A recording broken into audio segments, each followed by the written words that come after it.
to Down the Barrel Podcast with Jimmy and Deano. Get ready to dive into the wild world of Minnesota hunting, trapping, and wildlife.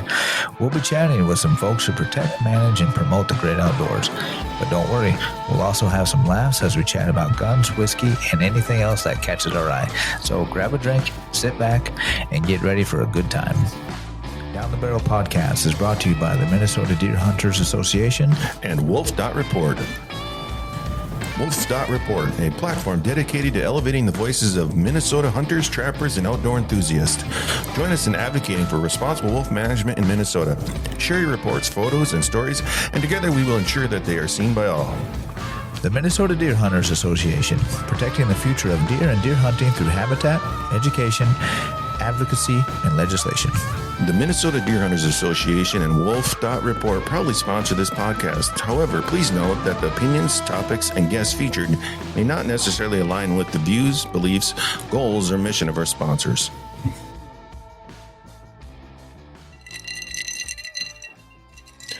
Down the Barrel, I'm Jimmy. And I'm Deano. Today we'll be talking about the Deer and Turkey Classic from last weekend. We were down there, the Minnesota Deer Hunters Association and Wolf.Report were down there. Seen lots of fun and exciting things and met some people and had some great conversations.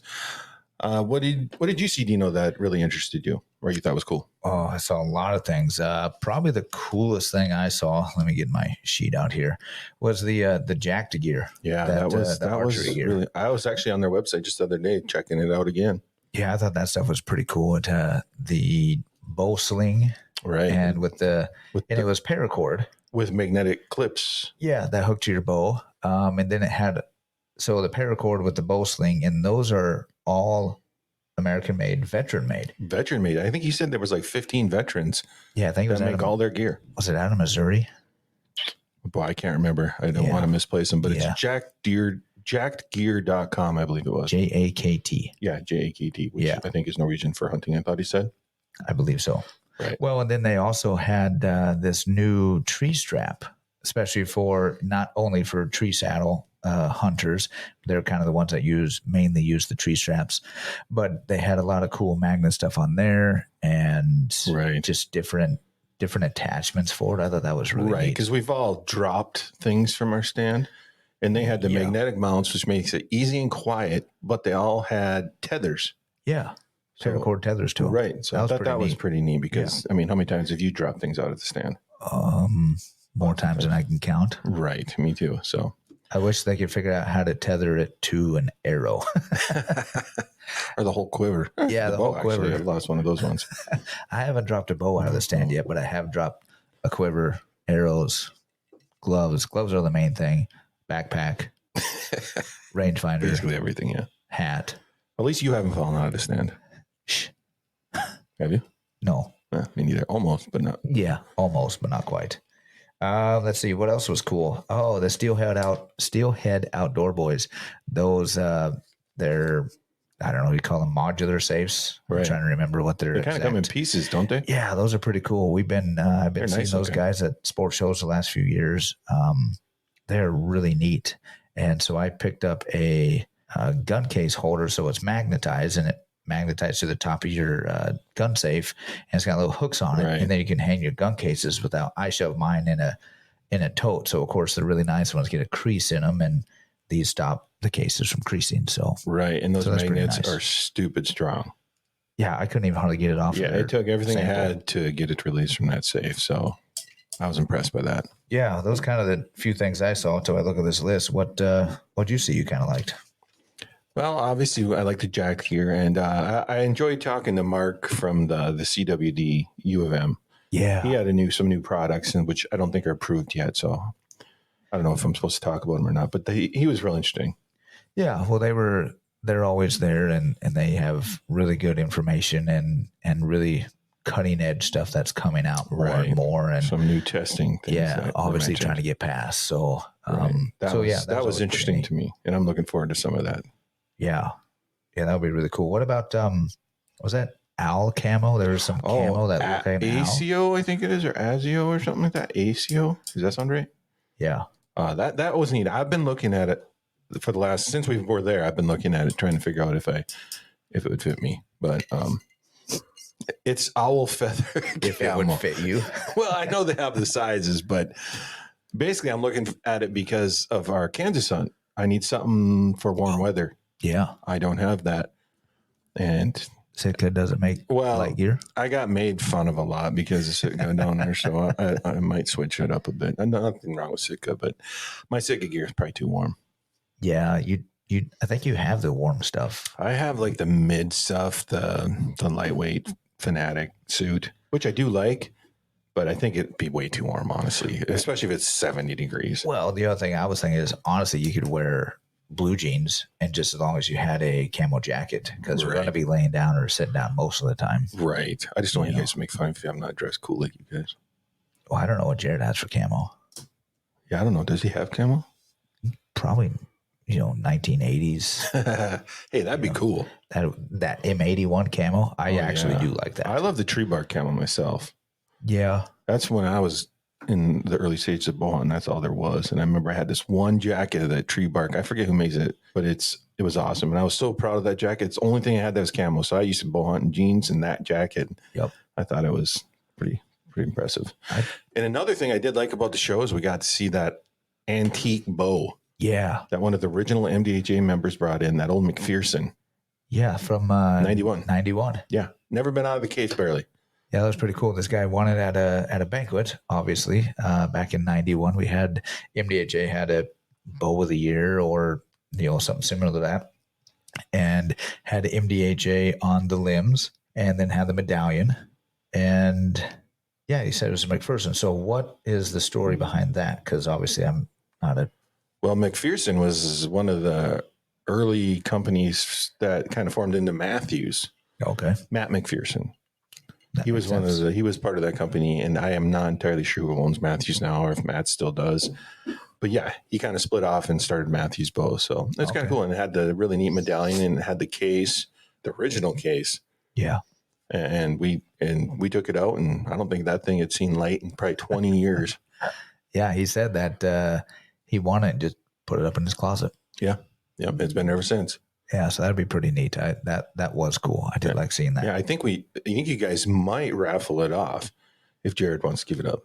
Yeah, if we can talk him into giving it up. So we'll see. Maybe we'll see that one of the raffles coming up. That would be kind of neat, especially at State Habitat or something like that. I'd probably bid on it. Chris Novak art.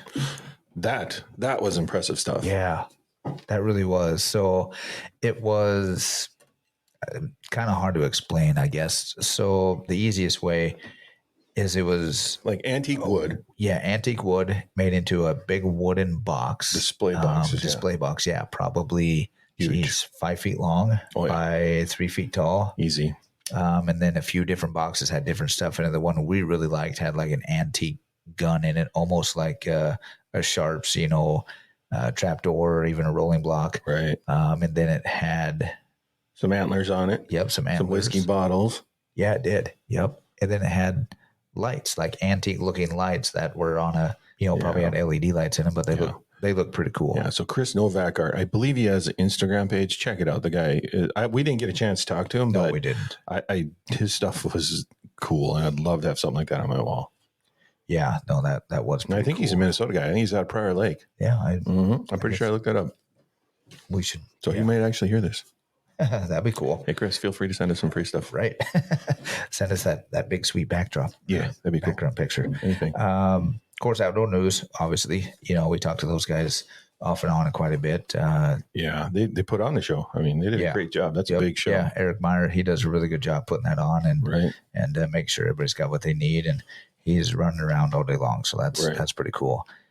Wildlife Research, we talked to those guys. Yeah, Paul. Yeah, Paul and the new Paul, and then Melissa Bachman. We got a picture with her. That was pretty neat. She's always fun to talk to, and very friendly lady. And see her. And then, of course, we had Adventurous in the booth with MDHA and Wolf.Report. Yeah, Jen. Yeah, Wolf.Report. I mean, I guess Wolf.Report was there. I mean, So what did you think of the show? I mean, you did it last year. You were with me last year. Of course, we were strictly MDHA and whatnot. But now that you've got Wolf.Report and everything, and you had a big pull-up banner. Right. We set that up on the big table. And so what do you think of it? I thought it was great. I mean, I had lots of opportunities. I had lots of questions.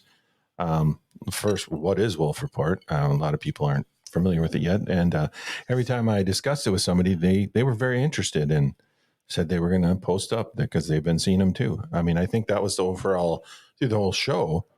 I mean, I think two of the main questions we got was about wolves and the shotgun season thing. Yes. Which I don't know a lot about that, but the wolves, everybody was concerned about the wolves, and I got lots of questions, and I've had lots of traffic since then. So yeah, I thought it was great. I mean, there's a lot of good conversations about it. Yeah. So hopefully, well, like you said, you got a lot of traffic from it. So a lot of people went home and looked it up. And I was surprised with as many. Of course, I know we're not too far from Pine County, being there in Shakopee where the show was, but there's a lot of people from that area. Yeah, Pine County is surprisingly has had lots of sightings on Wolf.Report. Yeah. Well, like you said, obviously the main questions at the show were wolves, even what's MDHA doing about wolves? Right. What does Wolf.Report do? And, with Jen being there, handing out all the magazines with the wolf management on the front of it. So that was, obviously the number one question. And I think, people came in just wanting information and left with a little bit more information. Jared was there. So he had a lot more information than we did, especially when it comes to the bills and kind of how they are progressing, I'm guessing. Yeah. And I heard a lot of thanks for what you're doing there. Yeah. It seemed like everybody that left said thanks for what you're doing. That was nice to hear. That was really cool. And then even to see, we had a member show up, a life member, and I think his member number was 75 or 70, somewhere in the 70s. I thought that was really cool. Oh, I was surprised at how many of the older members showed up. I mean, these guys were 80s, and obviously they had signed up probably in the 80s. And it was nice to see those guys. They were still proud, and some of them signed up again. Yeah. Yep. Yeah. Yep. And we had a few people stop by, and we'd always ask, hey, what do you know about MDHA? Are you a member? Mm-hmm. Of course, my famous line is, well, not yet, or anything. And someone would say, well, I used to be.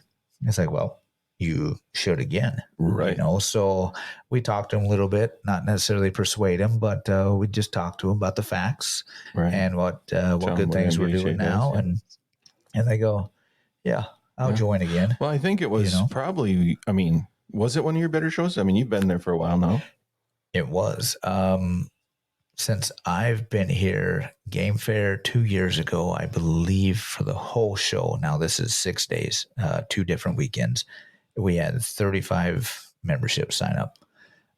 So over this weekend, or this past weekend at Shakopee, we had, which was what, 2 full days? Yeah, 2 full days. Friday was half a day. Yep. So 2 full days, which honestly, Friday half a day was almost our best day compared to Saturday. So I think we did right around 38, 40 memberships. I think it was over 40. Yeah, it was probably just a hair over 40. And then Chevy, was a really big sponsor. So we had Chevy raffle tickets, and we sold the most there than we have in any show so far as well. So that was So that's really enlightening and encouraging, honestly. Yeah, it really was. And we always have probably the standard 10 that's where they renew every year.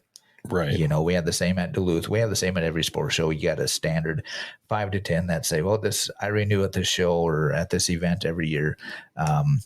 Honestly, they probably do it because we typically do a little giveaway or something like that, membership promo.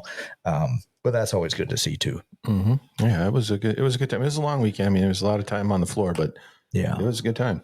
It was. And then, it's fun to see just even all the MDHA merch walk by.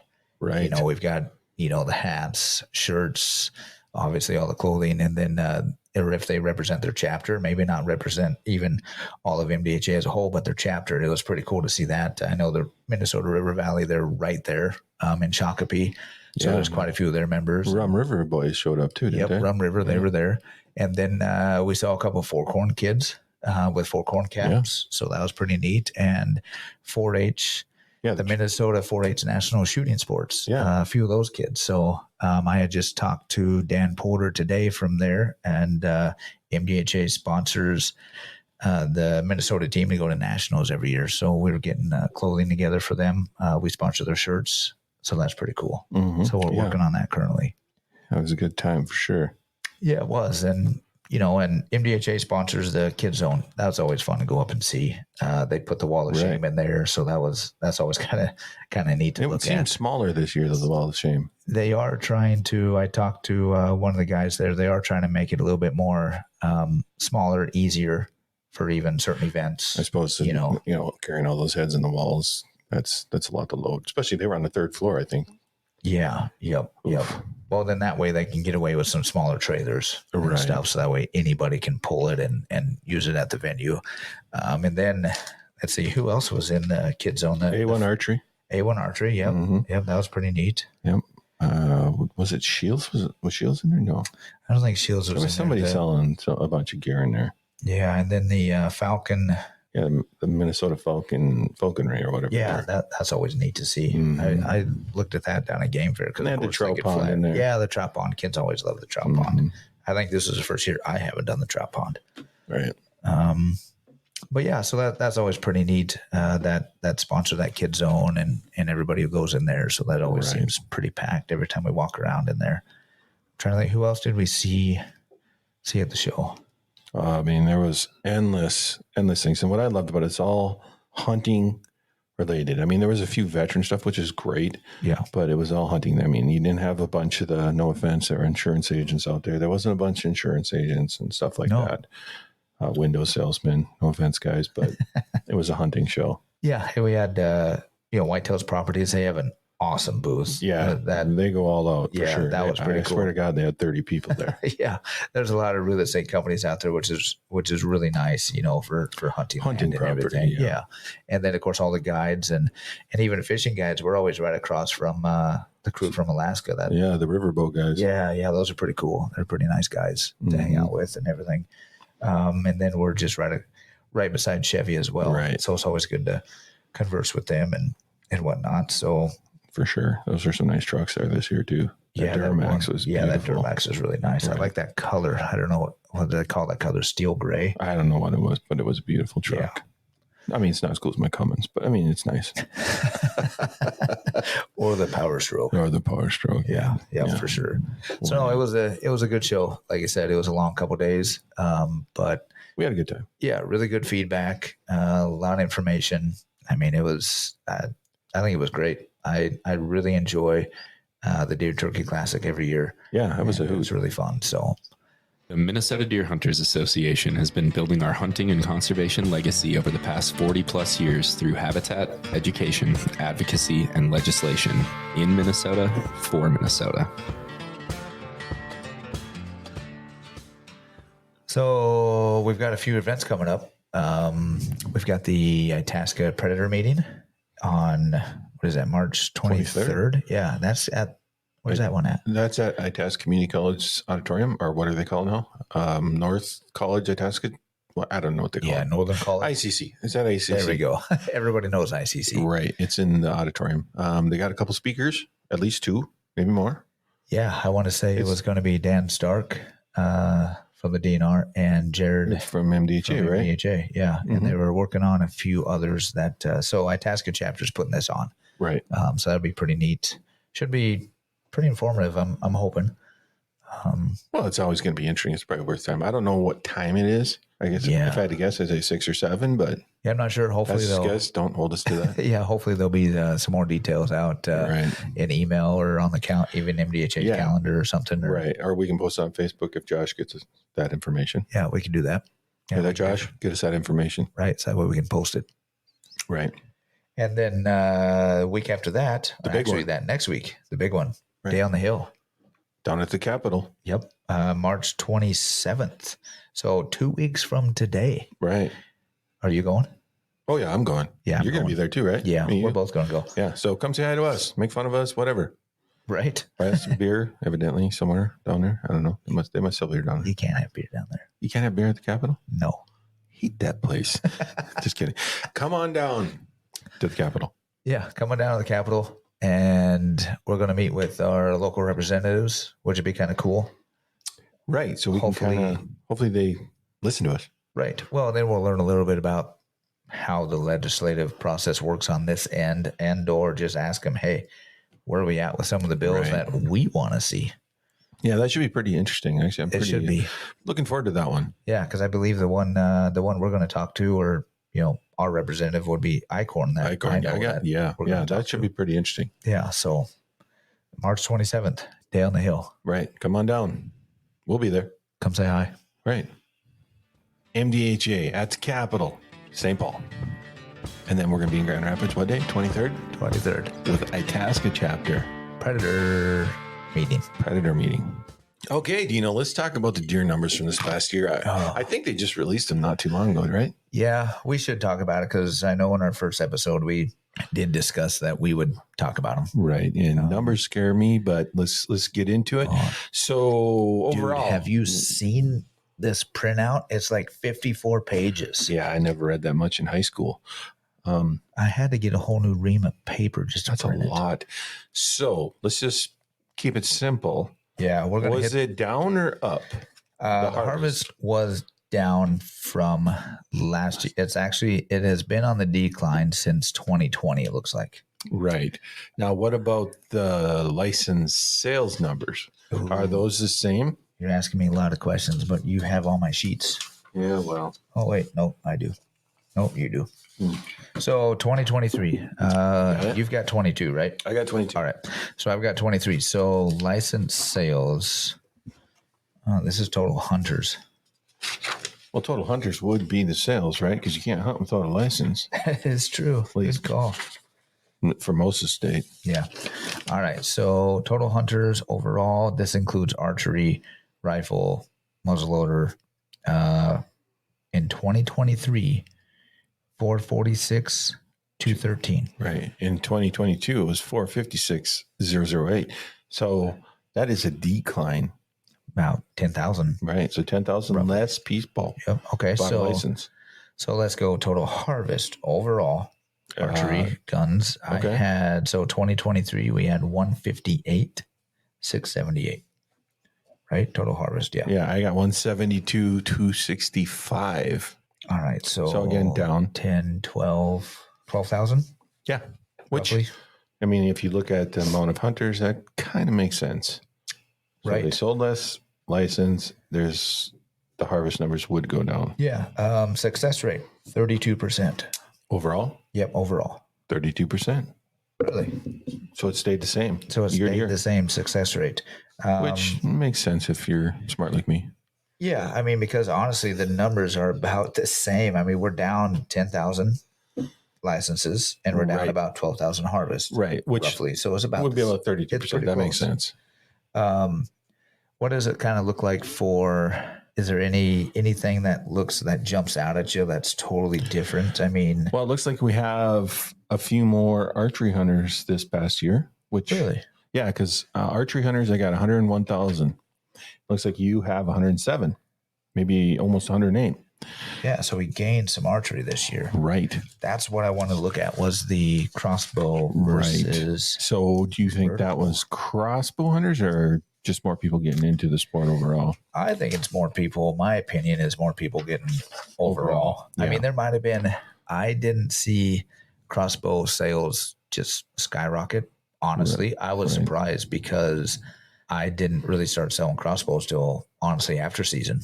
Right. I myself, I bought a crossbow and I did not hunt with it, but it piqued my interest. So I don't know if I'll ever hunt with it, but they are kind of fun to shoot. I don't like the whole reloading thing. That takes too long if you ask me, but yeah, I did not purchase a crossbow, but I acquired a crossbow. You did acquire a crossbow. Thank you. You're welcome. And I did hunt with it. I never shot it while. When did you hunt with it? I had it in the stand a couple days. Oh, okay. Yeah, it was mid-December. Oh, yeah, late season. Yeah, because I didn't buy a muzzleloader tag, so I still had my archery tag. So I used that because I didn't feel like cleaning up my muzzleloader. I mean, I think they'd be fun to hunt with, honestly, just for something different. Yeah, I think so too. I thought shooting it was really nice. Don't get me wrong. I think the compound bows are way manlier. Yeah. Oh, definitely. I mean, I think crossbows are probably for old guys. maybe new young guys. Why do you got to call me old? Well, I'm old. I'm older than you. Well, So see, I don't even know if it'd be definitely for old guys. I But- think it. if your shoulder's hurting, Yep. absolutely, it's a great option. Yep. I would say that for sure. But I think there's a less barrier to entry when it comes to a crossbow versus a vertical bow. Well, I don't know about less barrier of entry, but it's more familiar because if you're used to sighting in a rifle, Yes. it's a little more familiar when you're sighting in a crossbow because you usually got a scope. Yep. I guess I don't know of any crossbows that don't have scope. I don't even know how you. I mean, even if they're not using a regular scope, they're using a red dot or something. Right. So I think it's more familiar for people. I mean, it feels like a gun a little bit. Cross gun. Cross-gun. I've heard that a lot. Yep. So I think maybe people are interested. I think it's a fad, honestly. I mean, Well, and it's a way for people if they don't want to get into vertical bows, Right. and go to a pro shop. This is something that, I mean, you can buy at your big box store. right. You can buy online a lot easier. And I think they're actually fairly cheap compared to the top end vertical bows, which I guess well, that's it what we're calling depends them. how far you go. I mean, Raven crossbows, Ravens they're are- looking at, $2,000, a little more. Yeah, but I bought my Killer Instinct Diesel X. I think that was like $400, $500, $600, something like that. Oh, you can buy definitely a good crossbow for anywhere between $400 and $600. Right. Which Fully is set up. Fully It comes set with up, the yep. scope and everything. Right, And I and even actually- got bolts, I think. Yeah, yep, it did. So then, but to get in, so for vertical bows, that would be your bottom line, Mhm. more or less, right around that 4 to 6. Right. So you're looking at your nicer bows, 8+, Oh, easy. and that's Nowadays. not counting sight, arrows, arrows. wrist, Yeah. So then release, you gotta case. accessorize it, and then you're looking at adding another probably, geez, I don't know. To get a good vertical bow set up, really nice, you're looking at what, 12 to 15 Easy. For on, top of the line. on average. Top of the line. Top of the line. Top yeah. of the line. Yep. You could do it for just under 1,000. Right. I think, you can get one of those bear setups fully ready to go for probably $600-700. Yeah. And well, I heck, love- I think my first bow, second bow, not counting the Martin, I think the G5, that was all said and done out the door. Of course, granted, this was, 20 years ago. Right. $800. Right. So I think crossbows, I think it's easier for people to get into it, to get into archery, which obviously, if that's what it takes to get people into hunting and archery, I'm all for it. Why all for not? it. I don't have a You problem know. with crossbows. I mean, I don't think I'd want to carry one up into a stand. Like when I'm climbing, let's say like at Camp Ripley. right? They seem like that would be obnoxious to carry that big thing up. And maybe it's just me. I wouldn't want to do it cocked. Right. I don't know if I'd want to try set it all up in a stand. No. I don't know. Ground blind hunting, permanent stand hunting. Yeah, sure. Why not? Yep. I think so. And maybe some, crossbow hunters that hunt all the time will tell us that it's easier Ladder and stands it's no probably be issues. fine. Yeah, but And I suppose, I don't know if they're much heavier than regular bows, but they just seem more awkward. they do seem a little awkward. Granted, I've been carrying my other bow for, Yeah. And honestly, the crossbow that I've been shooting 50 yards, is pretty much max. right. And I wouldn't feel comfortable. I haven't shot it enough, but I wouldn't feel comfortable over 30. Where with my vertical bow, I feel comfortable at like 60, Right. just a hair over And that just 60, has to do with honestly. practice, I think. Yeah, I'm yeah. assuming if somebody practices with the crossbow, they get pretty good at it too. Oh, for sure. But as we get back to the numbers, so Yeah. because this is the first year That they've actually tracked they've that, right? that they've tracked it. So archery license sales overall, residential. I'm just going to go residential. 95,000 licenses sold. Oh, okay. So yeah, 9,400 youth archery sales. That's pretty cool. Is that more than the year before? Yes, it is about 1,000 more. Oh, I love it. It looks like youth archery license sales have been on the increase Well, I think you can thank the high school programs, the over the archery last few programs. years. Like around here, we got the huge I think the biggest in the state archery program here in town. Yeah, I'm The not Thunderhawks. 100%, but yeah, the Thunderhawks, they have a really great There's like archery 200 program. plus students, I think, in that thing. Yeah. And I think you can thank that for some of that. Yeah, Anyway. for sure. So crossbow harvest 10-4, vertical bow harvest 13-6, total archery 24. What was it the year before? Okay, so this year I'll get the exact numbers: 24,088. This year. 2023, 2022, 24,095. Okay. So what you're saying is with the crossbow and the vertical bow, it's less than it was Yeah, the year before? and actually, And they sold more license. Yeah, registered successful rate was down by almost 9.9%. Really? I thought crossbows were going to be the end of. Well, that's what we archery. heard. That's what we heard. Yeah, that's what I was told. Right. It looks like maybe they sold more license. That was about the worst of it. Yeah, and honestly, out of those 5,000 more, it was 400 more non-resident and 1,000 youth. Really?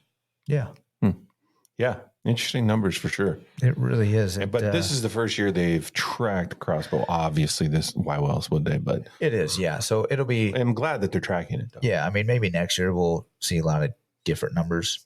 I don't know. I think it's a fad. I think it is too. And I don't think crossbows are going to be the end to archery by any means. I mean, to me, it's archery. I'm sorry. And to me, it gets more people in the woods.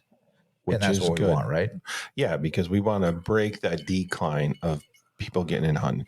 And if crossbows make it easier and more interesting for people to get into the woods, I'm all for it. Oh, for sure. Well, Especially the youth. Yes, that's what we need more in Right. the woods is youth over whether it's with archery. Right, because the Regular elderly firearm. people could already use the crossbows, Yes, they which could. I fully support that. Yep. I mean, because I want to hunt until I'm 110, so I'll probably need something like that. You get one of those laser eye things that'll just Dude. automatically. That would be so cool, like the Predator. Oh, that would be cool. I could use one of those now. So you know what? Just looking at some of these numbers, what's really interesting. We're not going to go into a whole lot of, the DPI stuff. Although I did kind of look at that, I was really kind of surprised. So I'm just going to throw a number out there for archery season because that's what we mainly hunt. Archery, the largest archery harvest was zone. Can you guess? 36. 36. Is that a zone? No, it's got to have at least a 1 in front of it, Oh, or a 2, or a 3, or 7. or 7. Yeah. So what do you think? Take a guess. 324. Oh, you are way off. I don't even, Wait, I don't made even that know up. if 324 is whatever. It's probably not. So, all right, I won't do a drum roll, but 701. Where's that at? That would be the Metro, which that honestly surprised me. Well, we know a guy that hunts down in the Metro Hunt. Yeah. Doesn't Sasquatch? What's his name? Mike. Mike. Yeah, Sorry, Mike. Mike. Yep. Yeah, He he hunts hunts down- down there. he does And the that Metro is a really large area. And that is a 5 deer limit. So, I mean, that would make sense as Right. to, If people are Why? taking 5 deers down there, that's going to add up quick. oh, definitely. If my computer will pull up, we can kind of see the map a little bit better, but it seems to be running just I think a it was little the bit north slow. side of the cities, honestly. Yeah, the map doesn't show me it very well. Right there, A no, very I good don't know where. organized map. But that makes sense. If you can take 5 deer and you got more people down there, honestly, I'm surprised they hunt, but you got more people down there. I mean, the numbers are going to add pretty quick if they're allowing you to take 5 deer. Although in my area, which is around a city, a very small city, Yeah, we can Grand take Rapids. 4 or 5 deer. And I don't know anybody that does that. So I could get you those numbers, but it might take you me a have while it to- for those 679? Oh, 679. Well, yeah, Well, that'd be that- the whole pretty Oh, much. that's all. So I need 996 or something like that. Yeah. Yeah, that might take me a minute to Yeah. Well, it's, figure I mean, out. that'd be cool to see. Oh, hey, look, I got Camp Ripley numbers. Oh, yeah. You can read those. Camp Or Ripley. look up Grand Rapids. Camp Ripley. If anybody from Camp Ripley is listening, please allow us to take bear while we're down there. Right. I'll pay money. Yeah, give us a tag. Give us a tag. $100 even I'd pay. There's more bear than deer down there. Think about it. Did you find those numbers yet? I did, but what are you going to... Okay, here we go. I was just City of Camp Grand Rapids. 995, by the way. Oh, that was close. Let's see. So dates were 9/16 to 12/31. Permits available doesn't actually say because there's no limit. It's unlimited, yeah. There was actually 35 taken. That's it? That's it. In the whole city hunt, 35. Yep. Wow. Yeah. That's less than I thought it would be, honestly. Yeah, I'm kind of surprised too. I thought it would for sure be at least a couple hundred. And the majority, the winner was adult female of 23. Which my son added too. Yeah, there you go. Well, that was youth hunt, so that I don't know if that's counted on this. I suppose it's how I registered it though. If I did 996 or 679. Yeah, I guess I'm not 100%. Yeah, I think technically you can register it on either one. Oh yeah, because of the youth hunt. Because of the youth hunt, right? So yeah, I'd have to do some more digging to find those numbers. Yeah. So, well, that's interesting for sure. It really is. So, what do we have for Camp Ripley? Camp Ripley. Permits available 2,500. We know there wasn't 2,500 hunters. I think there was what, 1,800 maybe? I think so. Total. So it was less. And adult males, there was 86 taken. Fawns, I guess you could say, there was 29 taken. Yeah. Which, who shoots those things? Justin. I've seen a smaller deer. Who? That you've taken. At Ripley? Not at Ripley. No, not at Ripley. I'm serious down there. And 86 adult females. And I did take one of those, but that was like 5 years ago or more. Right. So a total of 201 deer were taken at Camp Ripley out of 2,500 possible. Yeah, permits. Which I'm trying to think. It was down from last year, but not much. It was definitely down. We did look at I think the weather was a big part of that. Oh, it was warm. Well, actually, was it warm? It was warm. Yeah. We had one cold night and then it was warm and windy. Right. Honestly, we could even look at, and we could say that almost about this year too. Right. So this year was warm, at least for here, which I'm pretty sure it was warm all over the state, for the most part, just like it has been. I mean, today was 50 some degrees. It was ridiculous. So that obviously plays a big part in everything as well. Well, yeah, just getting out there. I mean, because when it's bow season, I used to hunt almost every day in bow season. And when it's 70 degrees, I just can't do it. Right. I mean, give me 50 or less and I'm out there, but 70, no thanks. So I just want to kind of look at, although I don't remember quite what the winners have been or hunting season have been for the last 5 years, but let's look at the last 5 years. So 2019, let's go with, do we want to go overall harvest? Yeah, because that's license sales. Well, we can do a little bit of both. So 2019 license sales, 351.6. 2019 harvest, 183. 2020, 354. 2020 harvested, 197. So there's an increase of almost 13,000 from 2019 to 2020. Right. COVID year.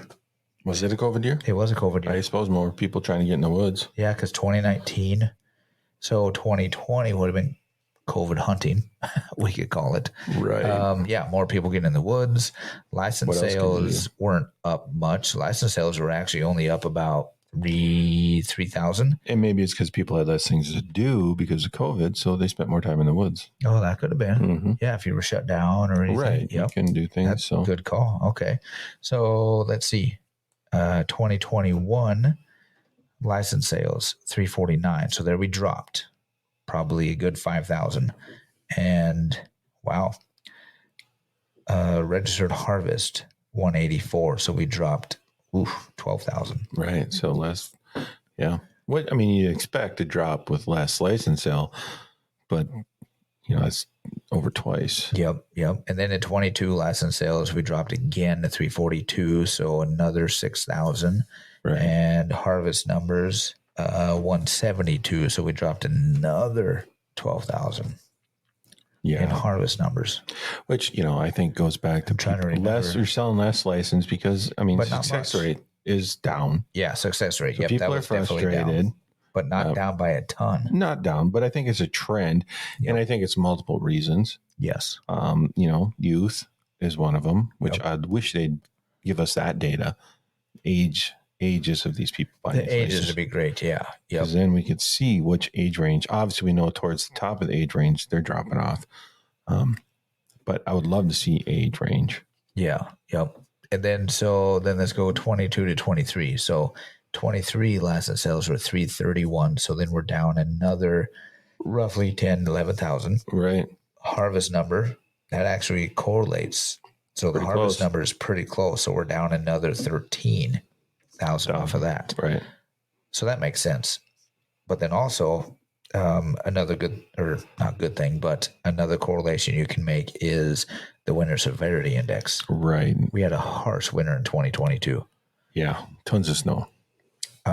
So with those numbers, I want to jump back to 2013, 2014. Right.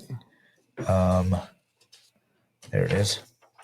All right. So let's just start out with 2013. So we had 391.9. So we'll say 392 license sales. Total harvest. That's not right. That's firearms. Sorry. Total harvest. 172. Well, gee, we were at 172 in 2022. Right. So then let's jump up to 2014, which we know one of these winters was trying to figure out how they do the WSI as to what. So 2013 was a bad winter, right? 2013, 2014. Yeah. Yeah. Yep. So in 2014, license sales were 374, total harvest 139. Right. So it had to be that 2013 winter. Just looking at the numbers, we're down to 139. That is probably the worst harvest numbers we've had in quite a while. Yeah, because then we slowly increased. Then in 2015 we gained, these are harvest numbers, we gained 20,000, and then we gained another 15,000. Then we gained another 20,000. Then we came back down about 10,000. Right. Needless to say, it fluctuates. Oh, yeah. If you go by the numbers, for sure. Yeah. And you could look at, I mean, honestly, we could look at weather. We could look at the WSI a little bit. It all plays and a part, even the years that didn't have bad winter severity indexes, but had, not totally a mild winter, but less of a winter. Or even, I remember hunting season, if we had that good opening weekend where we had a nice cool temps. Yeah. 25 degrees, inch or two of snow. Oh man. Deer were moving. Then obviously the success rate just boom. Well, for sure. It was like this year opening weekend for us anyway was tough because it was so warm. 40 degrees. dang near second weekend was like that. Yeah. Until it got cool, then we weren't really seeing much. You had to get out there super early and see the deer before it warmed up. Yeah. Because you just weren't moving when it's, you get up in the 50s and 60s, those deer, they're just sacking out. Oh, for sure. At least in my area. Yeah, exactly. And I guess, that obviously you guys can look at the numbers. I mean, they're on the DNR's website under, the deer harvest numbers. We'll see if we can put a link in the description just so that way it makes it easy. There's so that way you guys, you guys can look at the numbers. We're only comparing the last more or less 5 years, even go back 2014, just because they have a really cool graph. And then on top of that, I went back all the way to 2014, which then they went back all the way to 1994. Yeah, it is. That's a lot of data. It makes my head explode. Right. It's a lot. But a few things I just really kind of looking at. So as we look at this graph, so in 2003, it took a really spike in the harvest rate. And then up spike and down. Up or down? The spike was up in the harvest rate. So that was 2003, right? So 2003, licenses sold 344.8. Registered harvest 257. Wow. From my numbers, that is the highest. That's the highest harvest rate. And that was a 39.7 success rate. What was the WSI that year? Do you have that? I don't. I either didn't look hard enough. Yeah, I can't remember. Or I'm not even sure if they went back that far, honestly, on the website. WSI, yeah. Let's look that up. We will. So here's something even really kind of cool. So in 1994, now we're going way back. I actually remember that year. 427,000 licenses sold. We used to hunt back then. right? Total harvest 178.2. Success rate 37%. Right. So what's our success rate now? That's 22. What do you do with that? I stole it. Why do you gotta touch my stuff? Well, I mean, it's got to be close because in 2021, I think the overall success rate was 33.8. So we're down, but Yeah, we're down. But I mean, not too crazy. we're down. But there's a multitude of reasons why. Oh, it is, but it is interesting. Okay, so in 2003, that was the highest harvest rate, and we were at 344. Check this out. 2005. Nope. Let's go down to 2007. Just 4 years, we dropped to 285,000 license sold, and total harvest 216. 40,000 less harvested, 40, 20, 60,000 less license sold, but success rate 41.7. Right. So the success rate stays pretty close overall. Yeah, that was actually one of the higher. That's crazy. In 2007, the success rate, that's the highest that I've seen it. But yet license sales were down, harvest was down, but success rate was up. So I would love to see what 2007 looked like for weather. we'll have to look into that. I don't remember that year at all. That was a long time ago. Yeah, 2007. Yeah, but that would be interesting to look at. So everything's fluctuating. It's crazy. It really is. Well, there's so much data, I think, to include in these numbers. Oh, you have to look at everything. Those numbers I was giving you was the firearms. Oh, my bad. You're fired. Well, they changed their form around. So those were the firearm numbers, which obviously is more than anything anyway. So well, I'm guessing overall it's pretty similar. Yeah. Yep. Exactly. Because really, when you look at it, so let's go archery back in 2007, 52,000 licenses sold, 24,000 harvested. Yeah. So is it a drastic change for archery too? Curious if it was overall. Oh, no, not really. So archery. So we're comparing 2003. So for archery, we're at 59 and 21.6, so a 22% success rate. 2007, we're at 52, so it did drop about 7,000. And 24,161, we actually harvested more. Really? About 3,000 more. That must have been the year I started hunting.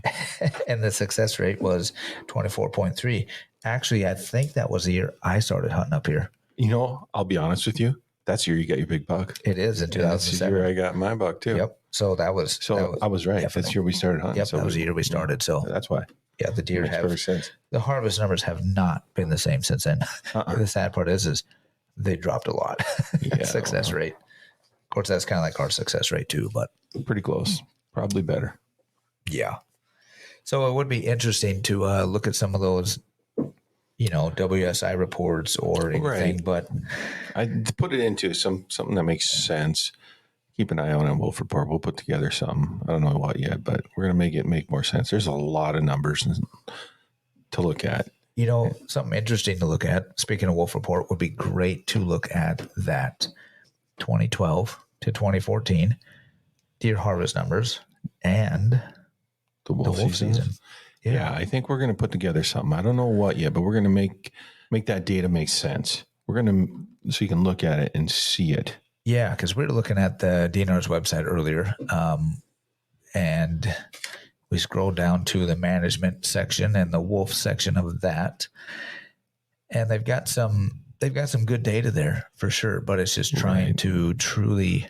Well, it's one thing to look at a PDF, but if we can make it on a map, make it more graphical. That's the way I see things. Well, if we can make it easier for people without having to click from this year to that year, and read through all the. So I think we'll work on that a little bit, and definitely not have to read through all their.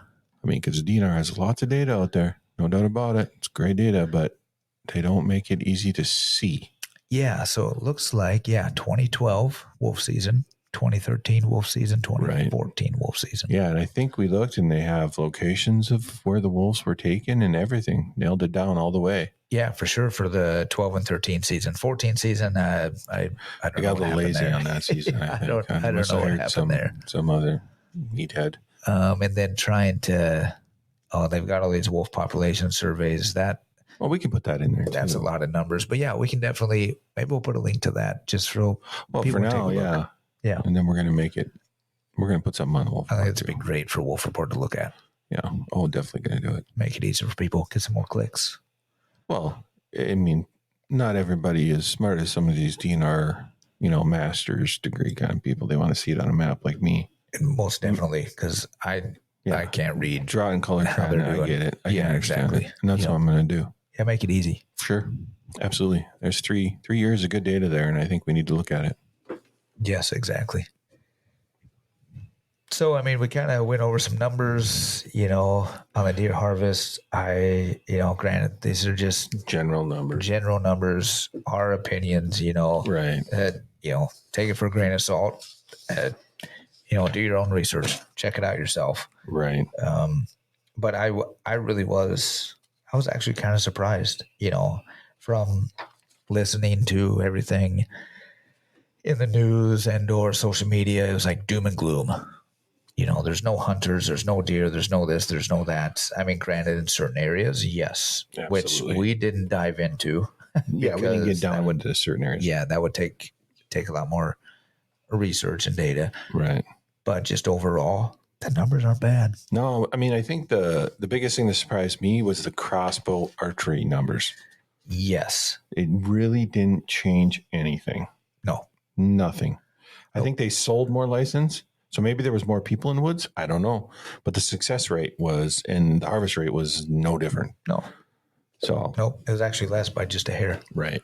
So I think maybe people are just switching from their compound to the crossbow and giving it a try, honestly. Right. And why not? I mean, why not? Exactly. It's just a new type of hunting. Well, I mean, in my mind, like I decided to do, the crossbow instead of buying a muzzleloader, instead of buying another license. Right. I just said, well, when it comes wintertime or later in the season, and it's not as enjoyable to pull back a vertical bow because I've got 8,000 layers of clothes on, although this year, then why not utilize that crossbow? Yeah. Give it a try. Yeah, because I already purchased archery license. Right. Extends your season. Yep, exactly. Yeah, no doubt. doubt. Keep hunting. That's the biggest thing. Keep hunting. Keep hunting. One thing we didn't go over was lottery zones and stuff like that because I am in a lottery zone. Yeah. I did look at that, but I don't know where my numbers went, so I'm not. That's all too many numbers. Oh, I mean, dude. We all know what lottery zones are. If you're in a lottery zone, you know about it and how they've changed over the years and how tough it is sometimes to get one. Yeah, for sure. And obviously the DNR, they change their stuff every year. That's one, and they have all these meetings, a couple roundtable meetings, and then they have the public input and stuff like that. So, and I do know Jared's on a couple of those roundtables, so hopefully he's got some pretty good insight as to, what the public might be saying and see if he can help us out, Right. help out our members. Right. Because that's obviously what MDHA does. We help our members out. Well, that's that's the your goal. whole deal, right? Yeah, for sure. You're all about your members. I mean, Yep. Obviously, MDHA wants to be for every deer hunter in Minnesota. I mean, that's our goal. I mean, gosh, if we could get, let's see, what was the hunters in minute for? Well, it depends on the year, but several 100,000. 300,000, 400,000. Yeah. I mean, we would love to be the voice for everybody, all 300, 400,000. And we do policies that obviously benefit or may affect you, so you might as well be a member and get your voice heard. Yep. But by being a member, you get your voice heard. You have that voice. Right. You have as loud of a voice as you want. Honestly, it's no different than voting. If you don't, so not to get too political, but if you want to complain about, say, the presidential and or any election and you don't vote, you don't have a say. Right. It's kind of the same way. I mean, if you're not a member, you don't have a say in how we vote or what we vote for. Nobody's going to, hear you at those meetings where Right. they are voting on these things. Such as crossbow issue. Right. Everybody goes, well, I didn't vote for the crossbow. I didn't vote for this. Well, are you a member? Right. Did you go to your meetings? Yes. It's just like, right. Just because you voted no doesn't mean the majority didn't. Mm-hmm. And again, like Jared explained a couple of weeks ago, that it's like the Electoral College, So, it's the same premise. Absolutely. Get involved. Simple as that. Get involved. At Wolf.Report, citizen science means that you provide the data and we provide the platform. Our website is designed for the citizens, hunters, trappers, and anybody else in Minnesota to easily report wolf encounters and share location data. That's an awful lot of numbers. So I think that's enough of numbers for today. Oh, I would agree. My head is about to explode. I can't take any more numbers. And I'm sure everybody, the whole 10 people listening are like, oh, come on. He can't even 20. Talk about numbers. Right. Well, that's why I'm saying we're going to make it pretty. Yes. We're going to make it easy. Easy to understand. Yes. I don't know when, but sometime in the next few months. Yeah. Keep checking out Wolf.Report. We're going to pull these numbers and make it make sense to people like me. Yeah. And if we make it really easy and accessible, we might even comment a little bit more on it. I think we should, once we get those wolf numbers up. I think it'd be really cool to compare and contrast to the deer seasons and whatnot. Yeah. And see if we can see some WSI, and maybe we'll learn something at this predator meeting coming up with Itasca. Right. Very possible. Maybe we'll learn a bit. We'll have to talk a little bit there. That. We can sit down and maybe we can get Dan to come on our podcast with us. Yeah, that'd be kind of cool. Yeah, I don't know the guy, but yeah, I don't either. Maybe we should get Josh to come on with us. That would be neat. Itasca president. That would be nice to get a local president, or any president, but he's local, so it'll make it easier. It'd be easy for him. Yeah, and then we really should get a couple board members. Yeah, of MDHA on board just to talk to them and if they're willing to come on here and talk to us, so we can figure out what they do and what their goals are. Yeah, that'd be really nice. Mm-hmm. So coming up, we've got predator meeting, like we said, day on the hill on the 27th. Yes. And then we go hunting shortly after that. Yeah, we're going to Kansas. And then when we get back, we have Voyager's Wolf Project on. We do, April 11th. That's when we're recording. Yeah. So probably 12th or 13th. Yeah. We'll release it. And I believe it's Tom Gable. Yes. Yep. Yeah. So next week, what we're thinking is maybe touching on a little bit of hate. Just do a little quick episode. Right. I think it's going to be something new at Down the Barrel. Is we're going to do every couple of weeks, maybe once a month, kind of whatever fits, but do a 20-minute hate episode from social media. Comments that we get. Colorful. It is so colorful. Yeah, and comments across the board, from DTB to Wolf.Report to MDHA. Right.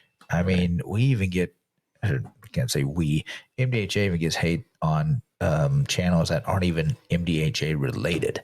Right. I mean, it's just the hate out there is just. There's some dedicated folks out there. Oh, there is, and it's actually. I wonder if they actually have jobs. Honestly, I'm beginning to wonder. Hey, because no matter what time of day it is, you post, they're on you. Oh, they got their notifications set up, and I am dedicated to 3 or 4 different pages, and I don't have my notifications set up that quickly. Yeah, they're it's impressive. It really is. They really care. Yeah, they really care. Yeah, we could say that they care. They really care. Yeah. God bless them. So I would say, check out Wolf.Report coming up. Keep checking it out, I should say. But we're hoping to release something every week. Yeah. So, and you'll be getting a lot more reports, like you said. Oh yeah, I got a bunch today, and I think I got them uploaded. So are those from the deer season, or are they recent photos? I guess is a question. Most of them are recent. It's surprising how many are literally from within a day or two. Wow, that's cool. Yeah, I mean, very rarely do I get something that's old, but by all means, post those old ones up too with location data. It's great. It's great to have. But yeah, we've gotten a lot south of, I guess, Duluth, I would say, since the show. Pine County. Yeah, a lot of Pine County. I ain't gonna lie. There's been a lot of Pine County, and Todd County, I think. Todd County, that'd be down by Morrison Right. County area. Well, Yeah. right just next to Morrison County, obviously. Right. So we've taken quite a few. Yeah. Well, that's pretty neat. And of course, with obviously everybody has trail cameras out, so Yeah. I was hopeful that we'd keep getting wolf reports as the spring progressed and everything. So that's nice. There's no reason not to keep posting them, because if you have your trail cams out, you're going to keep getting those pictures and keep sending them in. Yeah, that's what we need. Mm-hmm. The more data, the better. Yeah. And like we said, he's gonna throw up some more of the DNR we're going to data make use of this data. You're going to see it. We're not going to keep it secret by any means. We're going to put more maps up, and we're going to take some of this historical data and put it up too. Yeah, and if anybody else has, maybe some other figures or other data that we are not seeing or haven't found yet, by all means, share it with us. Yeah, share it with us. Send it to us so that way we can take a look at it and make it available to everybody if possible. Right. So next week, I think I think next week see what happens. I'm guessing we're just going to be doing the hate, which should be entertaining. We're going to make it entertaining. Yeah, it'll be very entertaining. We might even bring Jared on board for that one. I think he'd enjoy that. Yeah, that'll be really fun. And then maybe the week after that, we'll have a little bit more info on that Itasca Predator meeting. We'll be hunting around there sometime too, so hopefully we can talk about that too. Yeah, it'll be after that. So stay tuned. We got some good stuff. Yeah, it's going to be a good month. Yeah, so perfect. Well, I think that'll wrap it up for today, buddy. All right, sounds good to me. Thanks, guys. Check back next week. Keep listening. The Minnesota Deer Hunters Association and Wolf.Report proudly sponsor this podcast. However, please note that the opinions, topics, and guests featured may not necessarily align with the views, beliefs, goals, or mission of our sponsors.